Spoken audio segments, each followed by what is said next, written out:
여러분 안녕하십니까. 주말과 휴일에도 탄핵 정국과 관련된 뉴스가 쉬지 않고 쏟아졌는데요. 설 연휴가 지나고 내일부터 재개될 헌법재판소 심리를 앞두고 정치권 공방과 대통령 측 그리고 헌법재판소의 여론전도 가열되고 있습니다. 관련 소식 오늘은 양당 입장을 대변하는 변호사 두 분과 함께 1시간 동안 짚어드리겠습니다. 두 분 어서 오십시오. 안녕하세요. 안녕하세요. 지난번 야권이 통과시켜서 넘긴 헌법재판관 3명 중에 최상목 권한대행이 여당의 반대를 무릅쓰고 2명은 임명을 했었죠. 나머지 1명, 마은혁 후보자는 여야의 합의가 필요하다는 이유로 임명하지 않았는데 이에 우원식 의장이 헌법재판소에 청구한 권한쟁의 심판, 그러니까 최 대행이 마 후보자를 임명하지 않은 것이 적절한지를 가려달라는 데 대한 결정을 헌법재판소가 오늘 하기로 했었거든요. 그런데 이 선고를 미뤘습니다. 자, 지금 화면에 나오고 있는데요. 자, 서정훈 변호사님께 먼저 여쭤보죠. 헌법재판소가 변론을 다음에 재개하겠다 이렇게 하면서 이제 선고를 미뤘습니다. 왜 이런 결정을 내렸을까요? 뭐 저는 세 가지로 분석하는데요. 첫째는 이제 원래부터 이게 졸속이었어요. 한 번 딱 심리하고 이게 선고기를 잡았잖아요. 예. 원래는 순서가 이제 한덕수 권한대행부터 이게 심리하는 게 맞아요. 왜 200석이냐 151석이냐. 그러면 이제 최상목 대행이 임명 못할 수도 있잖아요. 한덕수 대행이 복귀하면 순서가 이제 한덕수 권한대행의 탄핵 정족수가 얼마냐. 이거부터 해야 되는데 이건 아직 날짜도 안 잡고 이걸 먼저 9명 채우겠다고 한 번 심리에 끝내버렸거든요. 이게 저는 첫째 이유로 보고. 그다음에 두 번째는 중요한 게 여야 합의 과정에 대해서 이제 제대로 팩트 소명을 제대로 안 된 것 같아요. 왜 그러냐면 이게 그때 처음에는 한 명 임명하고 한 명 합의를 하는데 근데 그때 2명으로 가면서 헌법재판 소장 있죠. 예. 소장은 이게 국회 동의를 통과해야 되거든요. 그러니까 소장을 조한창 이런 식으로 대통령이 지명하는 걸로 해서 좀 이게 양보가 있었던 것 같은데 근데 소장이 지금 무산됐잖아요. 그러면 이게 합의가 원래 깨진 거예요. 따라서 마은혁 후보에 대해서 여야 합의가 없은 게 아니냐 이런 논란이 있는데 여기에 대해서 심리를 해야 되잖아요. 한마디로 추경호 원내대표와 박찬대 원내대표를 불러서 그때 합의가 있은지 없은지 이걸 심리가 없었어요. 이게 두 번째고 마지막으로 중요한 게 권한대행 심판은 국회 권한이지 우원식 의장이 권한이 침해된 건 없잖아요. 그런데 국회 다시 본회의 의결을 거친 다음에 권한대행 심판해야 된다. 왜 우원식 의장이 독자적으로 하느냐? 옛날에 판례에 안 맞다. 이런 게 또 주장이 있었어요. 이런 게 복잡한 여러 법률 쟁점 때문에 아마 재판관이 8명이잖아요. 그러니까 아마 다른 몇 명의 재판관들이 좀 심리가 미진하다. 이래서 다시 변론 재개된 게 아닌가 저는 이렇게 분석합니다. 사실 오늘 선고될 가능성을 유력하게 지금 언론들도 보고 있었었거든요. 네, 근데 왜 이렇게 좀 바뀌었을까요? 일단 선고기일은 잡혔던 것이고요. 사실 통상적인 경우라면 아마 선고를 했을 텐데 지금 이 재판소 밖에서 어떤 광경이 펼쳐지고 있습니까? 이거 헌재 결정이 나와도 불복할 수 있다라고까지 심지어 국민의힘 지도부가 이야기를 하고 있습니다. 네. 그러면 사실 변론 재개를 저는 개인적으로 받아들여주지 않아도 되는 사안인데 왜냐하면 권한쟁의 심판이 4번, 5번 이렇게 심리기일을 가져가지 않거든요. 그렇기 때문에 이 부분과 관련해서 나중에 다툴 이런 법리적인 이유가 없다라는 점을 좀 더 명확하게 하기 위해서 불복의 씨를 제거하기 위한 차원에서 아마 이 변론 재개 신청을 받아들여 준 것 같습니다. 기본적으로 3가지 이유 말씀 주셨는데요. 졸속적이다, 한 번 심리에 불과하다, 통상적인 권한쟁의 심판과 비교해 봤을 때 졸속이라고 이야기하기 어렵습니다. 두 번째로 여야 합의가 소명되지 않았다. 변론 재개를 신청하면서 최상목 대행 측에서는 여야 합의에 대해서 조금 더 입증하겠다고 이야기를 했어요. 입증이 어느 정도가 더 필요합니까? 이를테면 추경호 당시 국민의힘의 원내대표가 3명의 헌법재판관을 임명하기로 여야가 합의했다라고까지 언론에 브리핑을 했습니다. 이걸 합의라고 하는 겁니다. 무엇을 더 소명할 수 있다고 할 것인지 의문스러운 부분이 있고요. 또 3번째, 국민의힘에서는 국회의장은 개인 자격으로 할 수가 없다. 의결을 별도로 본회의를 통해서 거쳐야 된다. 지금 말씀 주신 것처럼 주장하고 있는데요. 법리에 맞지 않습니다. 우원식 국회의장이 개인 우원식으로 권한쟁의 심판하는 것인가요? 아니요. 여태까지 국회의장, 국회법상 그리고 국회를 대표하는 헌법기관으로서 권한쟁의 심판을 한 겁니다. 권한쟁의 심판은 국가기관 대 기관에 분쟁이 있을 때 그걸 헌재에서 심리하는 것이기 때문에 그렇습니다. 그렇다면 헌재는 아마 이 사안과 관련해서 국민의힘 안팎에서 나오는 이런 여러 비토의 목소리, 이 부분 때문에 나중에라도 불복하려고 이미 결정이 나오기 전부터 하는 부분을 사실상 제어하고자 변론을 제기한 것으로 보입니다. 자, 그러니까 이제 장유미 변호사님 말씀은 한마디로 이제 헌법재판소에 제기되는 그런 어떤 여론의 흐름이나 이런 거를 의식해서 뭐 움츠려들거나 그런 게 전혀 아니고 뭔가 시간 여유를 두고 좀 더 지켜보겠다, 살펴보겠다 이런 말씀을 드리고, 그리고 또 두 분께서 이제 짚어주신 이 세 가지 그 쟁점에 대해서는 저희가 하나하나 좀 뒤에서 짚어보기로 하고요. 자, 오늘 이제 헌법재판소의 선고는 이제 연기가 됐습니다만 헌법재판소에서 오늘 정례 브리핑을 통해서 밝힌 입장이 있습니다. 화면 띄워주시죠.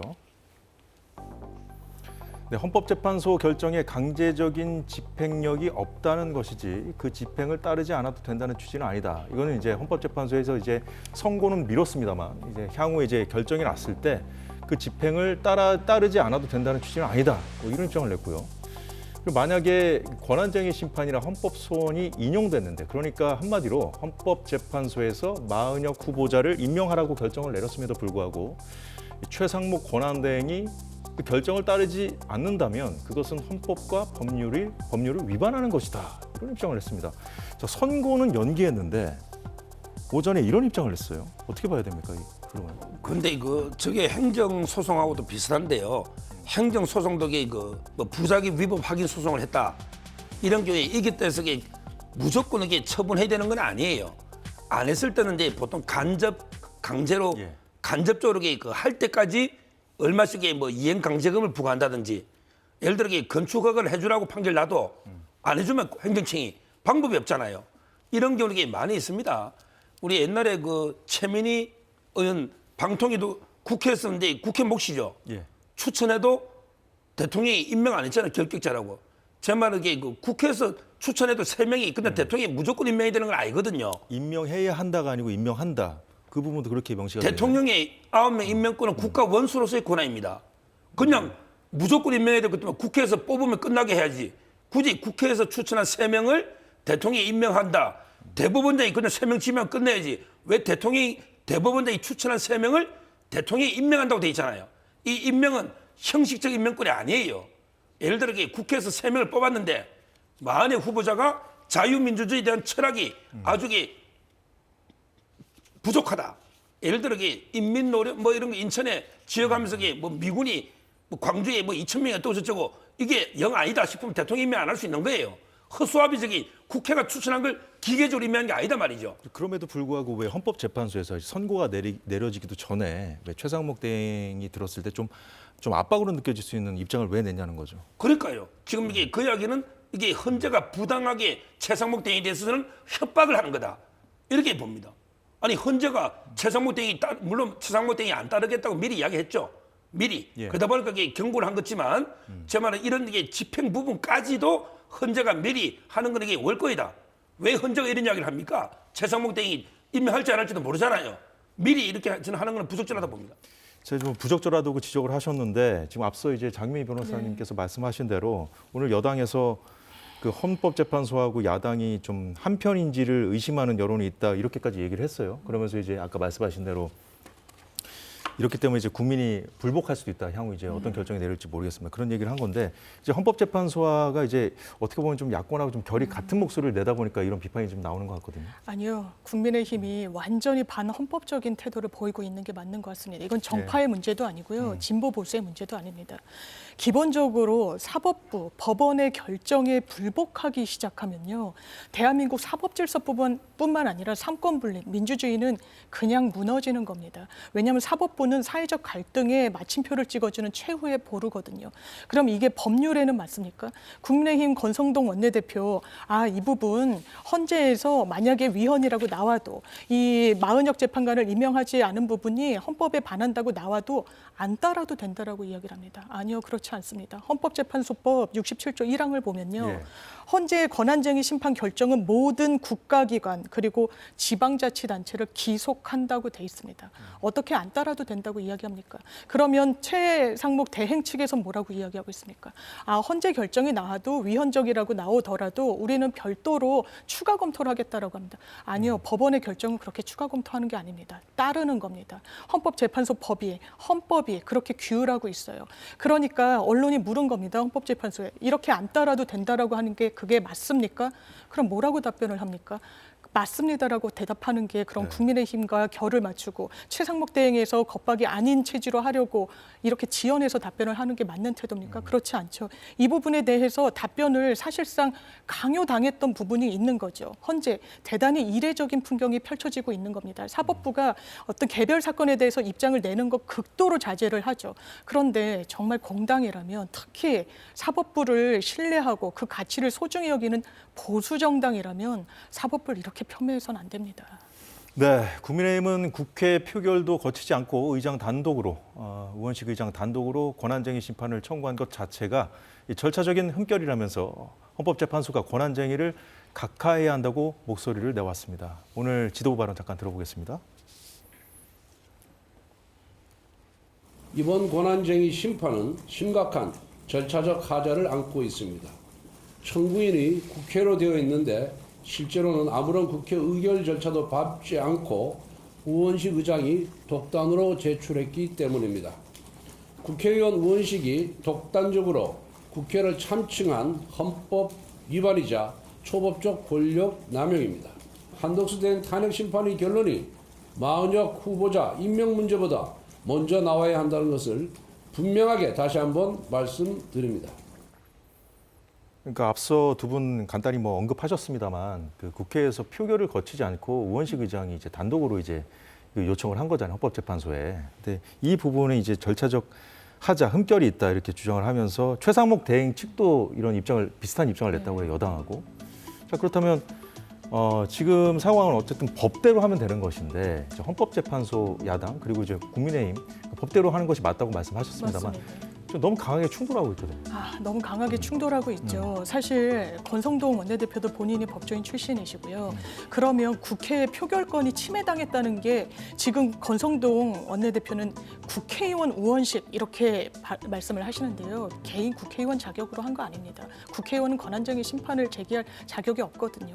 그런 부분과 관련해서 국회의장, 국회를 대표하는 의장으로서 어떤 부분, 그러니까 국회가 입법 절차상 표결을 붙여서 3명의 헌법재판관에 대해서 표결로 마무리한 부분을 아무런 법적 근거 없이 2명은 합의가 됐다는 이유로 1명은 합의가 됐지 않았다는 이유로 2명은 임명을 하고 1명은 임명을 하지 않은 겁니다. 이걸 침해라고 하고 이런 사안에서 별도로 본회의의 의결을 거쳐서 권한쟁의 심판에 이를 것을 표결한 전례는 찾아보기 어렵습니다. 그런데 마치 이게 절차적 흠결인 양 이야기를 하고 있는 거죠.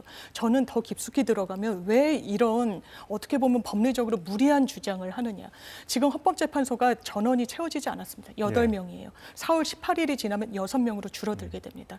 6명은 딱 맞는 윤석열 대통령의 탄핵 인용 정족수입니다. 1명이라도 반대하면 파면은 되지 않는 거죠. 이걸 사실상 노리는 어떤 절차로밖에 해석되지 않는다. 5인 체제를 노린다는 말씀이죠. 이를테면 6명 중에 1명이라도 반대를 하면 이 파면이 되지 않기 때문에 5인 체제로까지는 가기가 어려울 거고요. 이 6명이라는 좀 간당간당한 숫자에 사실상 희망을 기대고 있는 것이 아닌가. 그래서 헌재에 대해서도 결정이 나오지 않은 부분에 대해서 여러 사실 법리에 맞지 않는 아까 말씀드렸다시피 당연하지만 국가기관을 헌재의 판결이 나오는 즉시 기속하는 겁니다. 이 부분은 다툴 수도 없는 겁니다. 단심제니까요. 그런데 다투려고 하는 정치적 쟁점화하려는 의도를 지금부터 사실상 숨기고 있지 않다. 이렇게 평가하고 싶습니다. 권성동 원내대표 발언 방금 전에 영상으로 보신 건 어제 발언이었습니다. 예, 서정호 변호사. 지금 이제 우리 국회의원의 지위를 좀 알아야 돼요.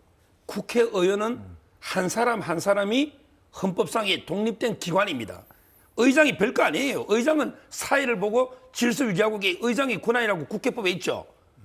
한 사람 한 사람이 독립된 기관이에요. 따라서 권한쟁의 심판이 두 개가 있는데 하나는 게 의원하고 의장끼리도 권한쟁의 심판이 돼요. 이럴 때는 서로 하면 돼요. 그런데 문제는 이거는 이게 3명 추천은 국회의 권한이지 의장이 권한이 아니잖아요. 이런 경우에 국회의원 250명이 우리 권한쟁의 심판하지 맙시다. 뭐 우리 임명 안 해도 우리 그냥 하지 맙시다. 국회의원 299명이 하는데 의장이 혼자 할 수 있을까요? 이런 권한이 있나요? 의장도 한 사람의 국회의원이고 국회의원 한 사람 한 사람이 헌법상의 기관입니다. 따라서 이런 경우는 전체 국회 본회의 의결을 거쳐야 된다. 이게 판례가 4개나 있어요. 2005 헌나 8, 2011 헌나 2, 2013 헌나 3, 2018 헌나 5. 전부 이런 판례들이 엄청나게 많아요. 우원식 의장이 아마 법률 검토하는 분이 없으니까 저는 실수로 아마 이게 빠뜨리지 않나 이렇게 봅니다. 네. 앞서 이제 말씀해 주신 쟁점 중에 또 하나가 이제 권성동 원내대표가 어제 한 발언 중에 한덕수 대행 그 탄핵안도 지금 계류돼 있잖아요. 헌법재판소에. 지금 아직 판결을 내리지 않고 있는데 자, 이 결과가 나올 때까지는 일단 헌법재판소에서 이제 마은혁 후보자를 임명하라고 결정이 나더라도 최상목 권한대행이 여기에 응하면 안 된다. 이런 얘기를 했거든요. 근데 이미 아까 말씀하신 대로 최상목 대행이 2명을 이미 임명을 해버렸거든요. 자, 그렇다면은 앞으로 그렇다면은 이제 이 대통령 탄핵 안을 어떻게 결정할지 모르겠습니다만은 그 이후로 이제 만약에 한덕수 대행에 대한 탄핵안을 미룬다면 그럼 이 부분은 어떻게 정리가 돼야 되는 거예요, 앞으로? 사실 어제인가 최근에 헌법학계에서 입장을 낸 부분 있지 않습니까? 선후를 굳이 좀 따진다면 예. 헌법재판관 문제가 조속히 마무리돼야 된다. 왜냐면요. 기본적으로 지금 헌재가 다루고 있는 사건이 윤석열 대통령 관련 사건만 있는 게 아닙니다. 국회 관련 사건만 있는 게 아니에요.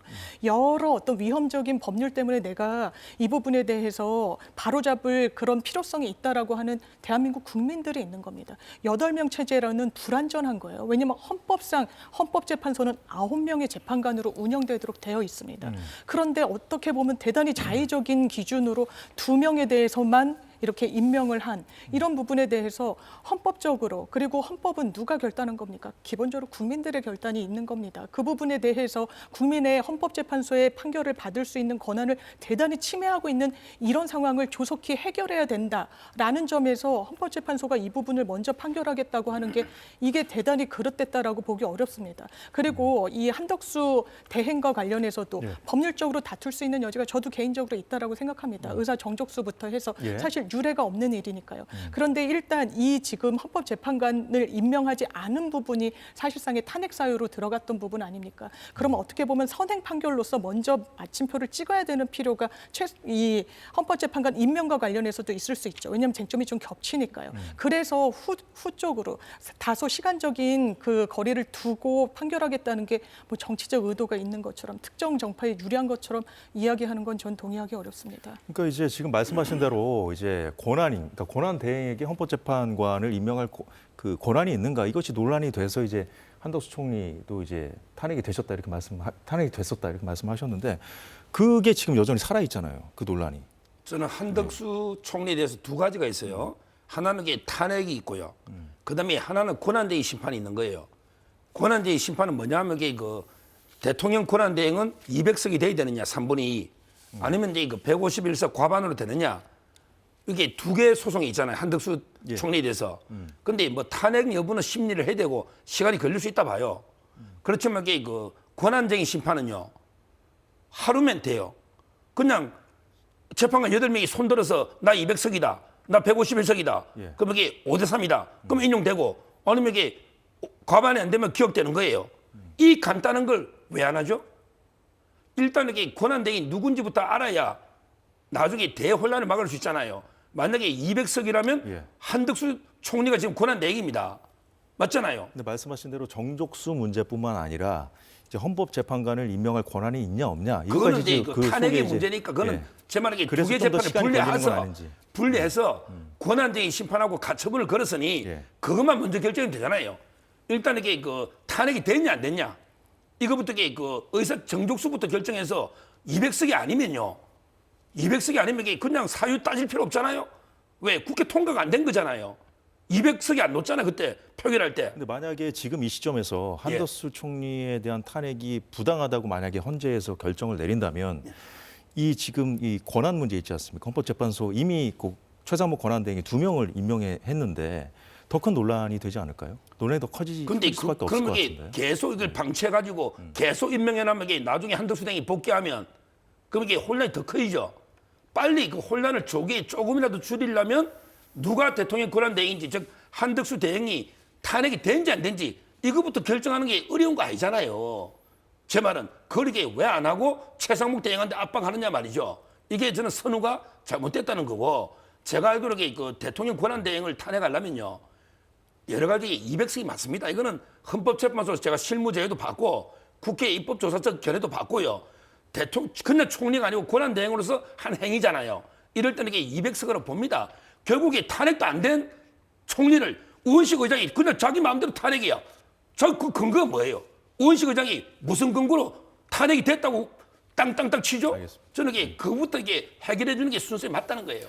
네, 국민의힘에서는 이 마은혁 후보자 관련해서 그의 과거 이력도 문제 삼고 있는데요. 관련 영상 잠깐 보겠습니다. 마은혁 후보자는 미국이 광주 시민 2,000명을 학살했다고 주장했던 인민노련의 핵심 멤버로 활동하는 등 극단적인 이념 편향을 보여온 인물입니다. 마은혁 후보자까지 헌법재판관이 된다면 재판관 9명 가운데 4명이 우리법 연구회 출신으로 채워지게 됩니다. 지금 많은 국민들은 헌재가 민주당과 한편이 되어 대통령 탄핵을 밀어붙이는 것이 아닌가 하고 의심하고 있습니다. 심각한 이념적 편향성을 가지고 있어서 정치적 중립성과 독립성을 기대하기 어렵다라고 주장을 했습니다. 노동기본권을 보장하기 위한 그런 활동이었습니다. 사법시험에 공부를 시작을 하고 합격한 이후로 꽤 많은 생각의 변화가 있었고. 네, 마은혁 후보자가 과거에 몸담았던 네, 맞습니다. 단체인 거죠. 인민노련이라고 해서요. 네. 좀 시청자 여러분께서도 좀 많이들 생경하실 텐데 네. 사실 생경합니다. 네. 저희 뭐 이념 색채가 좀 짙은 단체 이 정도로 좀 알려져 있는데 이 부분을 사실 이제 청문회 기간에 국민의힘 의원들은 청문회에 참석하지 않았어요. 네. 근데 장외전을 펼치면서 지적했던 문제이기도 네. 하거든요. 일단 마은혁 후보자가 81학번입니다. 81년도에 서울대 정치학과에 들어갔는데요. 일단 학생운동을 했죠. 그 40년 전에 있었던 일을 갖고 지금 재판에서 공정성을 담보할 수 없다라고 하는 거 대단히 동의하기 어렵습니다. 학생운동은 대한민국의 민주주의에 기틀을 넣으면 넣었지 이렇게 폄훼당할 행동을 한 분들이 아닙니다. 그리고 그 이후에도 노동계에 투신을 했었죠. 그때 같이 학생운동하고 노동계 운동을 같이 했던 분 중에는 신지호 전 의원도 계십니다. 이분이 그 당시 청년일 때 그 활동을 했다라고 해서 지금 동일한 생각을 하고 계십니까? 아니죠. 당적을 바꾸기도 했고 보수 쪽으로 정치적 신념을 바꾸기도 했습니다. 그건 비판받을 일이 아니에요. 사람은 누구나 바꿀 수 있으니까요. 왜 마은혁 후보자만 그때 그 상황에 갇혀 있을 거라고 이야기를 합니까? 더더군다나 그때 그 상황에 그 선택을 한 것이 잘못입니까? 역사적으로 오히려 이 부분과 관련해서는 평가할 수 있는 부분이 아닙니까? 그리고 일부에서는 대단히 돌출적인 판단을 했다 이렇게 지적하는 목소리가 있습니다. 청문회 과정에서도 문제가 됐던 적이 있죠. 이를테면 민노당 보좌진들에 대해서 공소기각을 한 판결이 있었습니다. 그 당시에 문제의식은 농성에 동일하게 참여를 했는데 왜 민주당 타당의 보좌진들은 기소조차 되지 않았느냐. 이건 좀 부당한 기소인 측면이 있다라고 한 겁니다. 저도 개인적으로는 돌출적인 판결이라고 생각을 합니다. 그러면 대한민국이 이 판사의 한 명의 판단에 따라서 완전히 좌우됩니까? 아니요. 항소심에서 뒤집어졌거든요. 헌법재판소로 다시 이 사안을 가져와 본다면 똑같은 논리대로라면 민주당에서 계속 보수에서 추천한 헌법재판관들 믿을 수 없다, 신뢰할 수 없다, 과거에 이러저러 했다라고 이야기한다면 저 동의하지 않을 겁니다. 그러라고 있는 게 헌법재판소거든요. 333으로 보수든 진보든 본인의 색채에 따라서 여러 대한민국의 다양한 모습, 목소리를 헌재에서 담아내라는 겁니다. 왜냐하면 대단히 정치와 밀접한 판결을 내리는 곳이 헌법재판소니까요. 그래서 안전장치를 가져가는 겁니다. 법원에서는 3심제로, 헌법재판소에는 대통령이 3, 국회에서 3, 그리고 대법원장이 3명을 추천하면서 이걸 지금 허물어 버리려고 하는 게 저는 국민의힘의 주장이라고 생각합니다. 예, 앞서 간단히 언급해 주셨는데 서정욱 변호사님 어떤 의견이십니까? 지금 이제 뭐 학생 시절에 저는 뭐 민주운동까지는 이해를 해요. 근데 이거 판사 때는요, 우리 법에 보면 이게 그 법률과 양심에 따라 재판하거든요. 근데 이 양심이라는 게 개인적 양심이 아니에요. 법관으로서 직업적 양심이에요. 그럼 이게 민노당 12명이 공소기각을 했다. 이거는 이게 제가 보기에 개인의 양심 같아요. 법관으로서 직업적 양심이면 이렇게 못합니다. 항소심이 다 깨졌잖아요. 그러니까 1, 2, 3심일 때는 바로잡을 수는 있죠. 근데 헌법재판소는 단심제예요. 단심제인데 본인의 소신에 따라 이런 판결을 하면 헌법재판소에서 그게 되겠습니까? 항소회가 잡을 수도 없잖아요. 이 문제 하나 있고요. 그다음에 두 번째 하나 더 중요한 게 우리법 연구의 특정 서클 문제인데 지금 전체 판사가 3,200명 중에 한 10%가 채 안 될 거예요. 근데 지금 벌써 이게 특정 서클의 회장 2명 포함해서 4명이 되면요. 9명 중에 4명이면 40몇 %예요. 근데 문제는 게 우리법 연구회가 공부를 하는 서클이 아니에요. 예를 들어 민사 판례 연구 때문에 민사를 연구하고 형사 판례 연구 때문에 형사를 연구하죠. 근데 우리법을 연구하는 게 뭘 연구해요? 전부 우리법이지. 우리법 아닌 법이 어디 있냐고요. 이거는 주로 이게 사법 행정이라든지 이런 게 사법 시스템을 이런 논문들이 많아요. 따라서 이게 제가 보기에 이거는 이념 서클이지 순수한 게 학문 연구를 위한 이런 공부를 위한 모임이 아니란 말이에요. 따라서 이런 특정 서클이 40%가 넘는다. 헌법재판소라는 거는 이게 우리 사회 평균을 반영해야 되잖아요. 보수든 진보든 중도든. 근데 저는 특정 이념, 특정 서클이 이렇게 편중되면요. 국민이 신뢰하기 어렵다는 거죠. 네, 지금 마은혁 후보자 임명과 관련된 그 선고를 미룬 헌법재판소 결정에 대한 그 여야의 공식 반응, 아까 전에 얘기할 때는 없었는데 조금 전에 이제 국민의힘 수석 대변인이 내놓은 입장은 헌법재판소가 절차적인 흠결을 자인한 것이라고 판단한다. 이제 여당에 좀 어떻게 보면 좀 유리한 대로 좀 해석을 한 것으로 보이는데 민주당은 공식 반응이 아직 안 나온 걸로 보이는데요. 좀 저희가 한번 계속 좀 보면서 나오면 좀 알려드리도록 하겠습니다. 그동안 민주당은 이 최상목 권한대행을 이제 압박하면서도 탄핵과는 거리를 더 왔었죠. 그런데 마은혁 후보자를 임명하지 않을 경우에 어떻게 할지 입장을 바꿀 수도 있다는 인상을 준 메시지를 오늘 내놨습니다. 헌법 취지에 비춰볼 때 마은혁 재판관 임명 거부는 위헌 결정을 내릴 가능성이 매우 높습니다. 마은혁 재판관을 즉시 임명하지 않는다면 민주당은 비상한 결단을 택할 수밖에 없다는 점을 분명히 해둡니다. 민주당의 경고가 허언으로 그친 적이 없음을 명심하기 바랍니다. 지금 민주당 분위기는 어떨까요? 네.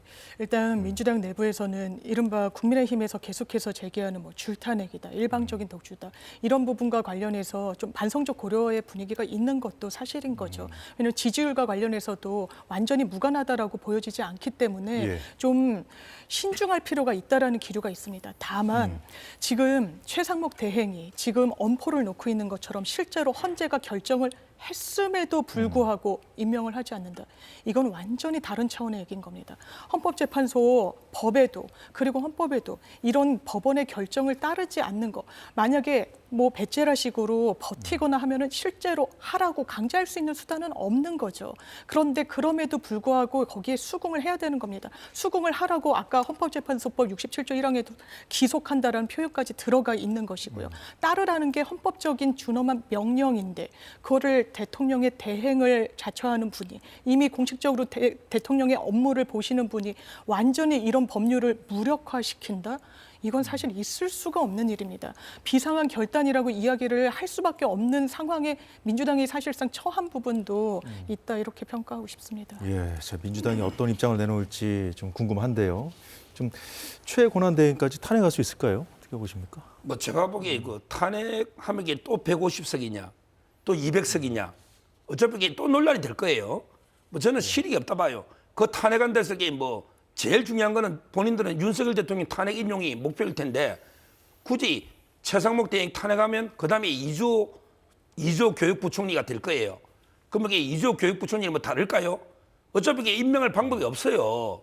그러니까 제 말은 이게 실익도 없고요.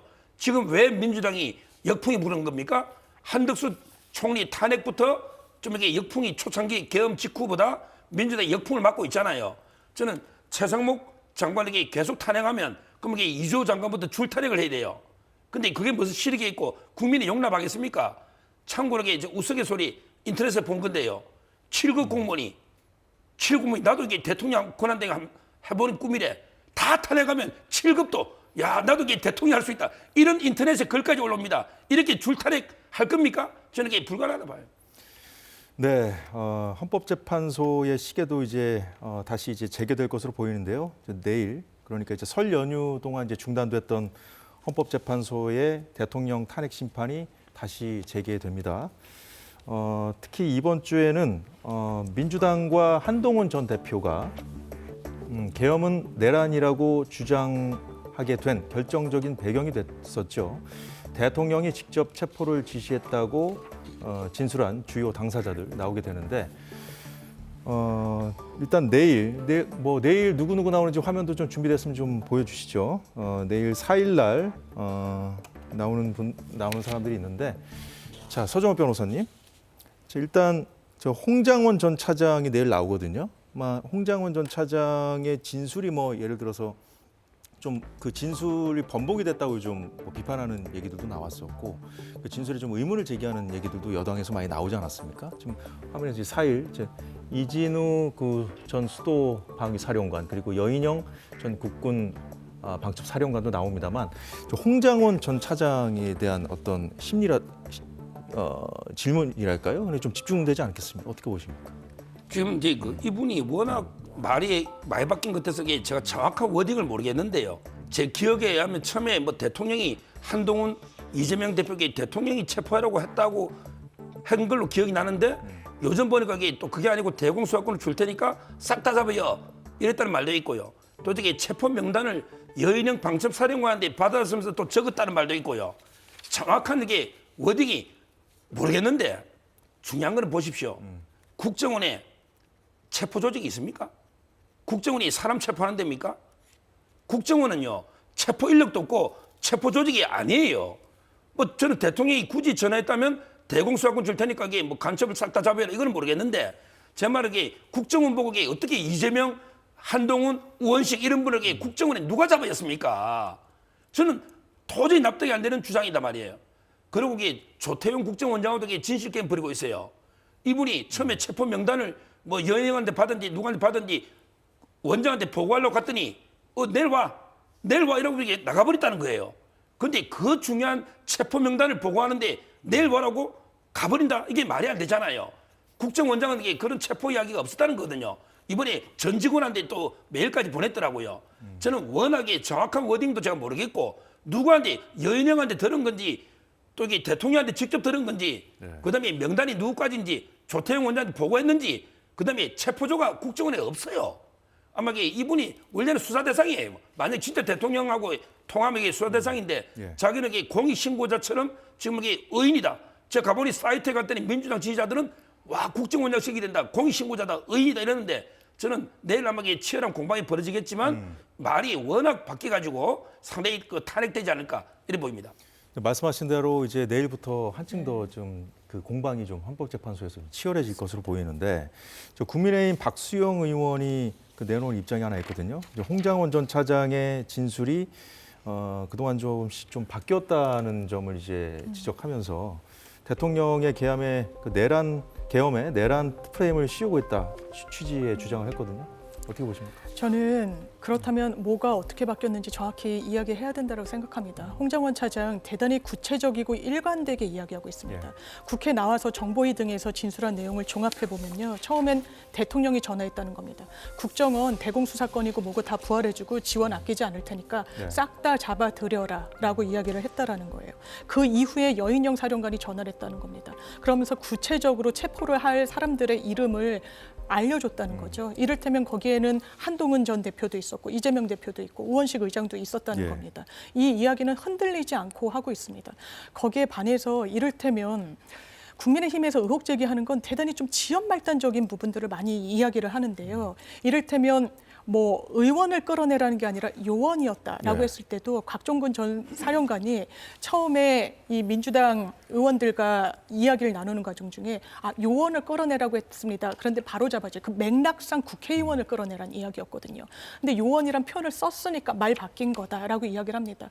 특전사령관은 기본적으로 요원이란 단어가 입에 붙은 직책의 업무를 봅니다. 그런데 이거는 말이 바뀌었다라고까지 확대 해석하는 거 변론에 하등 도움이 되지 않습니다. 그리고 저는 하나의 또 관건은 내일 변론에 윤석열 대통령이 나올지 여부인 것 같습니다. 예.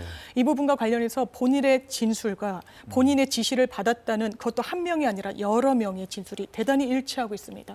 검찰 공소장에도 이 부분이 다 적시가 돼 있어요. 이미 본인의 재판에서 사령관들이 이 윤석열 대통령으로부터 지시를 받은 내용을 구체적으로 진술을 하고 있는 겁니다.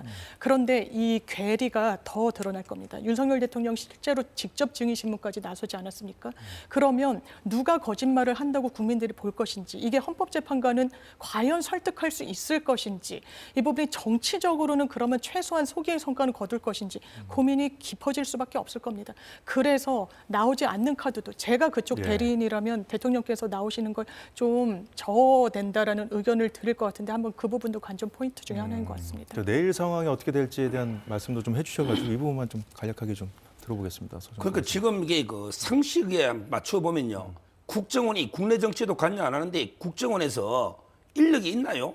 누가 가 저기 다 우원식, 이재명, 한동훈 잡는 게 쉽습니까? 어느 부서에서 가가지고 체포력에 어디에 가둬놔요? 국정원에 어디에 가둬둡니까? 또 제가 이제 기억이 나는데 아마 이게 체포 이야기는 아니고 위치 추적 이야기를 했던 것 같아요. 위치 추적. 이게 체포로 둔갑한 것 같은데 위치 추적이라는 건 이게 동향을 파악해 볼 수 있죠. 지금 여기 이 상황에서 요주의 인물, 포고령의 여기 요주의 인물을 한번 이게 위치 추적해서 동향 파악을 해봐라. 이거는 있을 수 있는데 이것도 하고 체포하고 또 틀리잖아요. 심지어 더 나아가면 이게 김어준 씨는 암살설까지 주장하고 있거든요. 그러니까 저는 왜 위치 추적이 체포로 바뀌고 체포가 암살로 바뀌고 이것도 이게 안 맞는 거고요. 그래서 저는 국정원에서 도대체 그러면 여인형이든 대통령이든 누가 체포해서 어디다 가다 놨냐 말이에요. 국정원이 그런 조직이나 있나요? 그리고 진짜 체포하려면 이게 군인이 체포하지 계엄에 왜 경찰한테 시키고 그것도 영등포 10명 가지고 지금 이게 국수본도 압수해가고 난리잖아요. 제 말은 이게 상식과 전혀 안 맞는 이게 주장이다 저는 이래 봅니다. 네, 그리고요, 헌법재판소, 선관위 말고요, 헌법재판소하고 이제 대통령 측하고 이제 맞선 이슈가 하나 더 있습니다. 21대와 22대 총선의 투표자 수, 그러니까 이제 선관위에서 발표했었던 그 투표자 수하고 실제 투표지 수하고 좀 검증을 해달라 이렇게 요청을 했는데 헌법재판소가 이걸 받아들이지 않았거든요. 그러니까 오늘 이제 대통령 측에서 헌법재판소가 이것을 그 음모론으로 치부하면서 받아들이지 않고 있다고 재신청했어요. 이 상황 어떻게 보고 계십니까? 일단 선행 판결들이 있죠. 이 대법원에서 결론이 난 부정선거가 실제로 있었는지 개별 당사자들이 제기했던 법률적인 쟁점들이 120건이 넘습니다. 거기에서 단 한 번도 부정행위가 있었다라고 판명되지 않았습니다. 심지어 윤석열 대통령 대리인은 헌법재판소 변론 과정에서도 국정원에서 이 통화를 해서 본 결과 문제가 있었다고 하지만 그 당시에 결과 그렇게 돼 있지 않았습니다. 국정원에서 대통령한테 보고한 건 뭐 의혹은 제기될 수 있을지언정 부정 선거가 있었다고 확신할 근거나 증거 같은 것은 확인되지 않았다라는 게 지금 대통령께 보고가 올라간 내용으로 확인이 되고 있습니다. 그런데 이 관련한 주장과 관련해서 그러면 증거 신청을 헌재가 다 받아들이지 않았느냐? 그렇지 않습니다. 이를테면 윤석열 대통령 측에서 주장하고 있는 내용 중에 하나는 중국인 개입설 이런 부분이 있죠. 선관위에 뭐 중국인들 교육생들이 이 부분과 부정선거에 무관하지 않다라고 이야기를 하면서 그 당시에 실제로 선관위에 명부를 요청하기도 했습니다. 그 사실조에 받아들여줬습니다. 왜냐하면 계엄에 이르게 된 경위 중에 정말 크게 차지하고 있는 게 부정선거거든요. 그러면 그 실체는 관련해가지고 이미 선행 판결들이 나와 있는 법 참조하면 되고 특별히 딱 인천의 한 특정 지역구와 관련해서만 이 개수표를 다시 하는 게 이 사건에 또 유리하지도 않습니다. 이 부분과 관련해서 그렇다면 부정선거의 근거가 거기에 나온다는 그 정황이 있는 것도 아니고 특정 지역구 한 군데만 들여다본다라고 해가지고 어떤 법률적 의미를 보장할 수 있을 것인지에 대한 문제가 있기 때문에 이 증거 신청은 아마 재신청이 되더라도 기각 가능성이 좀 높아 보입니다. 재신청이 되더라도 기각 가능성이 높다. 서정 변호사님. 이거는 저는 납득이 안 되는 게요. 우리 현재 재판관이 8명이죠. 근데 나중에 발표를 하는 거야. 탄핵 기각 찬성 6, 반대 3명이다. 이러면 이게 나라 뒤집어집니다. 재판관이 8명인데 탄핵 찬성이 6, 반대가 3, 9명이 나오잖아. 그럼 이게 난리 나죠. 이거 검증해보자는 거예요. 실제 투표 발표한 사람하고 그다음에 실제 투표한 사람, 그럼 이게 투표지가 있을 거 아니에요. 예. 그 투표지 모양까지 이게 다 보면서 뭐 배추잎 모양이 어떤지 다 하나하나게 명부 하나 대조하는데요. 이거 하루도 안 걸릴 겁니다. 한 전국 다 하자는 것도 아니잖아요. 연수고 하나 하자는 거잖아. 그럼 이게 발표한 수하고 투표한 숫자 명부 갖다 놓고 이게 투표지 상태까지 보면서 한 번만 검토하면요. 이게 떳떳하면요. 떳떳하면 이게 왜 안 하죠? 수많은 우리 거의 어떤 여론조사 보니까 40%가 검증하자 뭐 40몇 프로가 있던데 이거 왜 안 하죠? 이거 하는데 비용이 듭니까? 시간이 걸립니까? 떳떳하면 이게 검증해가 뭐가 나쁘죠? 그게 일치되면 그러면 이게 제부터 부정선거 주장 안 하잖아요. 그렇지 않습니까? 제 말은 이게 굳이 이걸 안 받는 게 또 불신을 하는 게 떳떳하면 왜 모든 검증 다 우리 해봐라 떳떳하다 우리 정말 이게 깨끗하다 이러면 이게 안 받을 이유가 없잖아요. 저는 대통령 이러니까 자꾸 이게 불공정 이런 걸 남길 필요가 없단 말이에요. 하자면 아주 시간 끌기력에 뭐 오래 걸린다거나 비용이 천문학적 든다거나 그게 아니고 한 지역에 하자면 거기에 한번 해보십시오. 그러면 이게 국민들이 또 부정성 안 믿는 사람이 늘어날 거 아니에요. 그 의미가 있어요. 저는 그게 똑같이 일치하게 놓으면 그러면 이게 많은 사람들이 또 부정선거 안 믿을 거 아니에요. 그 점에서도 이게 의미 있으니까 저는 이걸 안 받아주는 이유는 설명이 안 돼요. 자, 민주당에서도 이제 부정선거 의혹에 대해서 좀 적극적으로 좀 입장을 좀 피력하기 시작했거든요. 오늘 같은 경우에는 원내대변인이 이 부정선거 의혹을 제기하는 것은 그 내란을 정당화하기 위해서 꾸며낸 뭐 허구다 이런 취지로 좀 기자회견까지 열어가지고 얘기를 했던데 네. 좀 서정호 변호사님 말씀대로 좀 국민 중에서도 이 부분을 좀 검증 필요성을 제기하는 분들이 많이 이제 계시니까 좀 이참에 좀 검증을 해보는 건 어때요, 같이? 일단 그러면 이 부정선거와 관련해서 얼마나 유의미한 객관적인 증거를 내는지를 봐야 되지 않습니까? 예. 지금도 왜 이걸 못 들여다봐 주냐라고 말씀하시는데요. 인천 연수 을 선거구를 들여다보자는 거였습니다. 그 당시에 뭐 100% 완전하진 않겠죠. 그래서 뭐 동명이인을 잘못 체크하고 이런 부분은 드러났던 부분이 있습니다. 그런데 그게 부정선거가 있었다는 근거가 되는 건 아니에요. 지금 윤석열 대통령 뭐라고 얘기했습니까? 뭐 비밀번호가 1, 2, 3, 4, 5 이런 식으로 굉장히 허술하게 돼 있었다라고 하는데 그거는 그 당시에 국정원에서 선관위는 기본적으로 외부에서 해킹하는 그런 시스템으로 가동되지 않습니다. 대단히 취약하기 때문에. 그런 부분과 관련해서 오히려 모든 이를테면 뭐 건물로 치면은 보안 시스템을 다 내린 뒤에 어떻게 침투되는지를 시뮬레이션 가상 실험을 한 적이 있었죠. 국정원에서 이 들여다볼 때. 그런 부분과 관련한 부분을 대단히 비약해서 이야기를 하고 있는 부분이 있습니다. 지금 부정선거를 제기하는 측에서는 뭐까지 이야기합니까? 이를테면 투표용지 바꿔치기 내지는 가상의 어떤 형상 기억 종이로 가짜 투표지가 생성이 됐다. 이런 주장을 하고 있습니다. 근거는 있습니까? 이를테면 그런 겁니다. 윤석열 대통령이 본인이 대선에서 승리한 건 부정선거입니까? 아닙니까? 그 직후에 치러졌던 지방선거에서의 압승은 부정선거입니까? 아닙니까? 본인들이 승리하면 부정선거가 아니라는 겁니다. 민주당이 승리한 부분과 관련해서 부정선거라고 이야기를 합니다. 이른바 특정 지역에서 국민의힘의 지지율이 압도적으로 나오고 있는데 이른바 TK, PK 지역이요. 그건 부정선거가 아니고 그러면 광주, 전라 지역은 부정선거입니까? 이런 잣대가 어디 있습니까? 근거가 명확하지도 않고 본인들이 졌다면 거기에 패배를 사실상 승인하지 않기 위해 서 이야기하는 부분까지 하나하나 다 들어주는 절차, 이 부분이 재판 절차는 아닙니다. 그러니까 지금 말씀하신 대로 이 부정선거 의혹이 음모론이라는 것을 확실하게 이제 그 민주당이나 국민의힘에 같이 뭐 하든지 해서 그 지금 이제 대통령 측에서 요구하듯이 뭐 선관위 서버를 좀 같이 들여다본다든지 이런 식으로 해서 그것이 음모론이라는 걸 확실하게 밝혀내면 대통령 탄핵도 바로 가능해지지 않습니까? 이렇게 쉽고 간단한 길을 놔두고 네. 좀 어려운 길을 좀 고집하는 것 같아요. 정확하게 법적 절차와 관련해서는요. 입증 책임이 그 주장을 하는 사람들한테 있습니다. 그러면 그 주장을 입증을 어떻게 하고 있습니까? 윤석열 대통령은 최고위직에서 많은 정보를 받았던 지위에 있습니다. 부정선거가 있었다고 하더라도 만약에 있었다면 그걸 관리하지 못한 책임이 이 정부에 귀속하는 거죠. 그러면 본인이 취합했던 그 정보를 다 현출시키고 있죠. 주장을 하고 있고 국정원 보고서 이야기를 하고 있고 그런데 팩트와 다르고 간격이 드러나고 있는 겁니다. 국정원에서 그런 식으로 보고를 올린 적이 없거든요. 그런데 그 부분이 말만 있다고 해서 그럼 전 지역의 투표지를 다 보는 게 윤석열 대통령, 그 의도는 뭡니까? 어쨌든 지연하겠다는 거예요. 어떻게든 끌고 가보겠다는 겁니다. 거기에 휘둘리는 게 저는 사법 절차라고 생각하지 않습니다. 근데 이게 이유가 있어요. 옛날에 제가 그 노무현 대통령하고 이해창 그때 대선에 대해서 선거 소송이 있었잖아요. 그때 이제 구로구의 개표 책임자로 검표 갔었거든요. 근데 그때 전국적으로 3표가 차이 났어요. 아마 기억날 거예요. 노무현 후보가 3표 더 얻었어요. 완벽하진 않아요. 3표 더 얻었어요.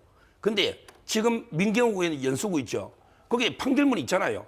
판결문에 보면 이게 279표가 민주당 후보 쪽으로 가 있어요. 이게 개표입니까?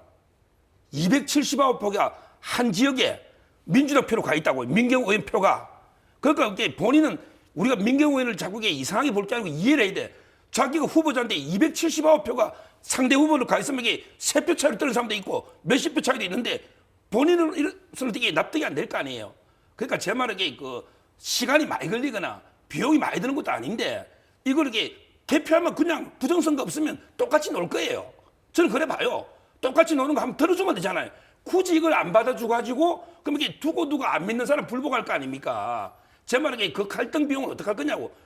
떳떳하니까 그냥 저는 똑같이 놀 거로 봐요. 그럼 이게 그대로 한번 해서 야, 똑같이 놓잖냐. 해달라는 거 다 해줬네. 이러면 이게 공정성 시비는 안 생기잖아요. 저는 현재 그걸 고민해 봐야 된다는 거예요. 예, 대통령 측에서 뭐 다시 신청을 한다고 하니까 헌법재판소가 어떻게 결론을 내릴지 지켜보기로 하고요.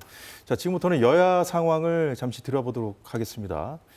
먼저 국민의힘 지도부 오늘 서울 구치소를 찾았는데요. 관련 영상 잠시 보고 이 부분 짚어보겠습니다. 제가 충분히 여러 가지 상황을 고려해서 제가 판단한 문제고 저는 정치 이전에 인간 대 인간의 관계가 중요하다 이렇게 생각을 하고 그리고 친구가 어려운 상황에 처했을 때 가서 위로하고 격려하는 것은 인간으로서의 당연한 도리다 이렇게 생각을 하고 있습니다. 과거에 발목 잡히는 비대위보다는 혁신 경쟁에 뛰어드는 비대위가 돼야 되는데 대통령을 만나러 가는 모습은 아무래도 과거에 매몰되는 느낌이 들어서 거기에 대해서 좀 비판을 좀 했습니다. 내란 사태를 조기에 종결하고 수습을 책임져야 할 여당의 집권당 지도부가 국정 혼란을 더욱 부채질하는 행보라는 지적이 많았습니다. 도대체 무슨 얘기를 들으려고 하는 겁니까? 무슨 지시를 받아오려고 이런 일들을 벌이는지에 대한 민주당 지도부의 강력한 비판이 있었습니다. 네, 일단 뭐 투톱이 오늘 같이 가지 않았습니까? 이 부분 관련해서 지도부 차원에서 간 건 아니고 인간적인 도리로 간 거다. 당내에서 다른 의견도 김재섭 의원 얘기 들어봤습니다만 있었어요. 대통령과 여전히 그러면서도 거리는 두고 있거든요, 지도부에서. 그러니까 이러지도 저러지도 못한다는 인상을 좀 받는데요. 정치인이 아무리 친구 관계라서 개인적인 어떤 인간적인 도의상 간다고 했을 때 이게 정치적 해석을 안 낳을 수가 없는 거죠. 지금 국면에서는요. 대통령을 접견 간다는 게 어떤 의미인지 압니다. 심지어는 동행했던 한 의원분은 정치 현안과 관련해서 국정 운영과 관련해서 대통령과 이야기 나누러 간다고까지 이야기를 하신 분도 계세요. 그렇다면 지금 이 부분은 이른바 강성 지지층한테 우리가 대통령을 지금까지는 좀 지키려고 한다라는 메시지를 좀 주고자 하는 의도가 다분히 있어 보이고요. 다만 그럼에도 불구하고 지도부 차원의 국민의힘 공당 차원의 공식적인 행보는 아니다라고 선을 긋는 거는 언제든지 손절할 채비를 하는 거죠. 어떻게 보면 그 당시에 대통령을 가고 찾아가고 했던 거는 우리는 그냥 인간적인 차원에 그냥 그치는 것이었다. 정치적으로 같이 간다거나 정치적 엄호를 하겠다는 뜻은 아니다라고 손을 놓을 준비를 해도 어색하지 않은 상황을 만들려고 하는 그렇지만 이러지도 저러지도 못하는 모습 국민들이 높이 평가하지는 않을 겁니다. 네, 지금 접견을 마치고 나온 뒤에 또 이제 푼 얘기들이 있거든요. 이 영상 보고 서정호 변호사님 말씀 들어보겠습니다. 영상 보여주시죠. 당에 대한 당부는 당이 하나가 되어서 2030 청년들을 비롯해서 국민 여러분들에게 희망을 만들어 줄 수 있는 그런 당의 역할을 좀 부탁을 하셨고, 대통령께서는 현직 대통령이시고 정치인이시니까 당연히 뭐 정치인으로서의 메시지를 내시지 않을까 이렇게 생각을 하고요. 뭐 이걸 무슨 옥중 정치다 뭐다 말씀드릴 건 아니라고 생각합니다. 그런 얘기는 전혀 없었고, 그다음에 뭐 누군가 얘기했듯이 무슨 사면 얘기도 전혀 없었고. 네, 당에 대한 당부가 좀 눈에 띄는데요. 지금 당이 하나가 돼서 2030 청년들을 비롯한 여러분들에게 좀 희망을 만들어줄 수 있으면 좋겠다. 이 메시지가 좀 핵심적인 내용 같습니다. 어떻게 들으셨습니까? 뭐 저는 이제 이거 접견한 거는 잘했는데 이유가 궁색합니다. 뭘 이렇게 인간적인 관계로 이게 투톱이 간다, 이게 말도 안 되는 이야기죠. 저는 당의 지도부로서 당당하게 당의 수석 1호 당원이자 당이 배출한 대통령을 당당하게 당의 지도부로서 만나러 간다. 이렇게 발표하는 게 떳떳하고 맞잖아요. 이걸 이렇게 뭐 인간관계로 이게 뭐 어쩌고저쩌고, 이게 상당히 궁색한 해명이다. 이렇게 보이고요. 왜 그랬을까요? 그러니까 제 말은 이게 그 투톱이 가면서 근데 아마 이게 역풍을 좀 걱정했던 것 같아. 혹시나 이게 대통령을 비호하는 거 아니냐. 그러니까 인간적으로 이게 사적인 관계로 간다. 이게 저는 궁색하다는 거예요. 당당하게 비대위원장과 원내대표로 당당하게 당이 배출한 대통령을 우리가 접견 간다. 이래야 돼요. 지금요, 윤석열 대통령 없는 국민의힘은요, 아무것도 아닙니다. 그냥 제2야당일 뿐이에요. 윤석열 대통령이 있길래 지금 이게 집권 여당이 되는 겁니다. 대통령을 배출한 정당, 집권 여당이 되는 거예요. 지금 국민의힘이 제가 어떤 기사를 보니까 1월 4채, 5채 주 여론조사 18개 중에 13개가 국민의힘이 이겼다. 이런 게 기사가 있어요. 제가 확인은 못하겠어요. 근데요, 최근에 여론조사가 국민의힘이 많이 오른 건 사실이죠. 이게 누구 때문이에요? 이게 권영세 때문입니까? 위원장? 권성동 원내대표 때문입니까? 아니에요. 제가 보기에 윤석열 대통령 때문에. 윤석열 대통령에 대한 국민의 지지가 완전히 대폭발하면서 국민의힘은 반사적으로 지지율을 오르고 있는 거예요. 따라서 저는 윤 대통령과 자꾸 이게 거리두기, 심지어 이게 뭐 전략적으로 조기 대선을 하면서 거리두기 하면요, 국민의힘에게 다시 폭락합니다. 윤석열 대통령과 국권이 하나가 돼서 이 탄핵도 기억시키고, 그다음에 내란도 말도 안 되는 내란 프레임에서 무죄를 받고, 이렇게 같이 싸워 나가면 충분히 저는 극복할 수 있다, 이 위기를. 이래 봅니다. 알겠습니다. 네, 지난 토요일 날 부산에서 있었던 탄핵 반대 집회도 이제 언론의 주목을 받았는데, 박수영 의원이 여기 참석해서 한 발언을 두고 민주당이 비판하면서 이 부분도 지금 여야 간의 공방이 이어지고 있습니다. 관련 영상 잠시 보겠습니다. 제가 대통령님께 여쭈었습니다. 빨리 돌아오셔서 우리도 저 무도한 종북 좌파 세력들 처단 좀 하십시다 라고 말씀을 드렸습니다. 부산이 지켜야 합니다. 지금 제2의 6.25가 벌어지고 있다고 생각하는데 여러분 동의하십니까? 네, 이 제2의 6.25 발언에 민주당이 어제도 즉각적으로 입장을 냈었고, 노정면 원내대변인도 입장을 냈거든요. 맞습니다. 6.25는 정말 동족 상잔의 비극입니다. 대한민국의 내전이었고요. 지금을 6.25에 비유하는 거, 더더군다나 계엄의 후폭풍이 제대로 그 생채기가 아물지도 않았는데 공당의 의원이 이렇게 이야기하는 것 대단히 부적절합니다. 그리고 민주당에 대해서 비판할 수 있습니다. 민주당도 국민의힘에 대해서 그렇게 하고 있고, 그러면서 선명성 경쟁이든 정책적인 경쟁이든 국민을 위한 경쟁에는 정말 뒤처질 필요가 없는 거죠. 그런데 상대 진영을 악마화하고 처단해야 된다, 제거해야 된다라고 이야기하는 정치는요, 정치를 할 자격이 없는 겁니다. 뭘 근거로 민주당을 종북 좌파 세력이라고 이야기를 합니까? 그러면서 또 중도적인 정책을 입안하겠다고 하면 가짜라고, 거짓말이라고 폄훼합니다. 이거 정말 국정 운영에 대해서 책임 있는 자세 맞습니까? 이 부분과 관련해서는 정말 국민들을 선전선동의 대상으로 생각하는 거다. 그리고 특정 지역주의, 그리고 이른바 어떤 색깔론에 기댄 구태 정치를 지금 21세기 대한민국에서 계속해서 이야기를 한다. 더더군다나 포고령에 들어갔던 처단이란 단어까지 써가면서 제거해야 된다라고 이야기하는 거, 전 정치할 자격 없다고 생각합니다. 네, 서정욱 변호사님도 이제 박수영 의원의 발언이 좀 과했다고 보십니까? 아닙니다. 저는 지금 내란 세력이 운운하면서 윤석열 대통령이 내란 우두머리고, 그다음에 국무위원부터 민주당은 내란 방조범이고, 우리처럼 이게 윤 대통령 지지하면 너도 다 내란 세력이야. 내란이라는 게 내전이라는 뜻입니다. 지금 이게 전쟁을 운운한 게 누굽니까? 이게 민주당 아닙니까? 왜 아무 근거도 없이 대통령이 헌법에 보유한 계엄 선포하고 2시간 만에 해제했는데 이걸 왜 내란이라고 하죠? 처음부터 저는 내란 프레임 자체가 그럼 내전하자는 거 아니에요? 윤 대통령을 지지하는 수많은 국민이 있습니다. 그럼 다 이게 내란 세력입니까? 제 말은 먼저 전쟁, 내전이다. 내란한 거는 민주당이고요. 그럼 이게 민주당이든 누구든 절대 앞으로 이게 내란의 말을 안 쓰면, 그럼 이게 박수영 의원도 안 쓰겠지만, 그럼 민주당이 왜 앞으로 이게 내란의 내자도 꺼내지 마라. 이거는 국민을 두 개로 싸우자는 거예요. 내란은. 왜 대통령이 내란이 됩니까? 저는 그게 부당하다는 거예요. 예, 알겠습니다. 자, 지금부터는 간단히나마 이제 이재명 대표의 행보를 좀 짚어보도록 하겠습니다. 좀 요즘 연일 실용주의다 뭐다 해서 우클릭 행보를 보이고 있는데 관련 영상 잠시 보겠습니다. 생각보다 빠른 속도로 글로벌 통상 전쟁이 시작되고 있습니다. 국회에 통상특별위원회를 만들어서 초당적으로 대비할 것을 제안합니다. 국민의힘의 전향적 화답을 기대합니다. 또 불필요한 핑계를 대면서 빠져나가지 않기를 바랍니다. 국익에 도움되는 일은 사사건건 반대했던 민주당의 이재명 대표가 최근 들어 갑작스레 성장과 친기업을 내세우면서 우클릭을 하고 있습니다. 조변석계가 이재명 대표의 주특기라고는 하지만 말과 행동이 너무 다르니 민주당 지지자들조차 혼란스러워하고 있는 상황입니다.